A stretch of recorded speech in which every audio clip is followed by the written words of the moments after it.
Menteri Pekerjaan Umum dan Perumahan Rakyat Basuki Hadimuljono bersama Menteri Keuangan Sri Mulyani meninjau kesiapan pembangunan infrastruktur penunjang ibu kota baru di Kalimantan Timur.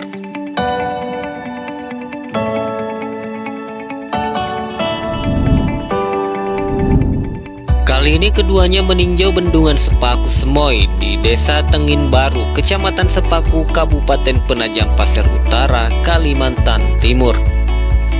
Bendungan ini menjadi salah satu infrastruktur dasar untuk memastikan ketersediaan suplai air di lokasi yang nantinya akan disulap menjadi ibu kota baru. Dalam kunjungan kerja tersebut, Menteri Basuki berpesan agar pembangunan bendungan Sepaku Semoy yang telah dimulai konstruksinya sejak Juli 2020 dapat selesai tepat waktu, sesuai target kontrak pada Desember 2023. Namun saat ini progres fisik mencapai 30,69%. Bendungan ini dibangun untuk memenuhi kebutuhan air baku di Balikpapan. Total kapasitasnya mencapai 10 juta meter kubik. Untuk pemenuhan kebutuhan air baku 2.500 liter per detik dan juga untuk mereduksi banjir sekitar 53%.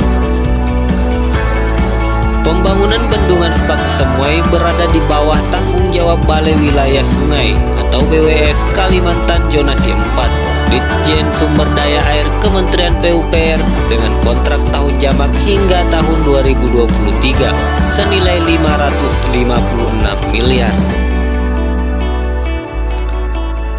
Sementara Menteri Keuangan Sri Mulyani dalam testimoninya secara tertulis bertahap, bendungan Sepaku Semoy dapat memberikan manfaat yang besar bagi masyarakat.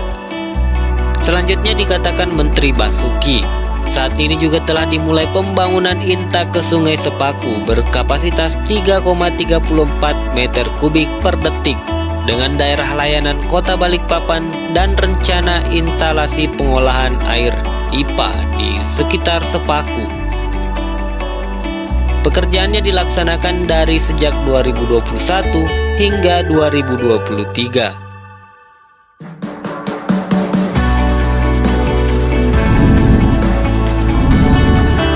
Selain ke bendungan Sepaku Semoy, kedua menteri ini juga berkunjung ke titik nol pembangunan IKN di Penajam Pasir Utara, Kalimantan Timur.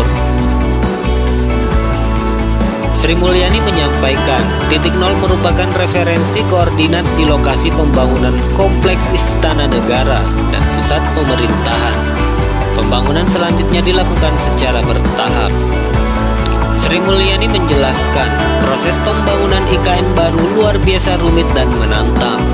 Di satu sisi, pemerintah dalam pembangunan harus tetap menjaga lingkungan, hutan, dan keanekaragaman hayati dan termasuk satwa agar tetap terjaga.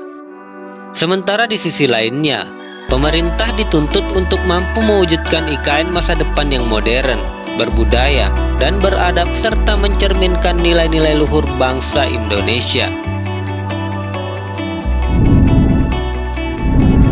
Dari sisi pembiayaan dan keuangan negara, Sri Mulyani mengatakan hal ini perlu dirancang secara cermat dan hati-hati agar tujuan pembangunan IKN dapat tercapai. Namun, tetap terjaga stabilitas dan sustainable keuangan negara.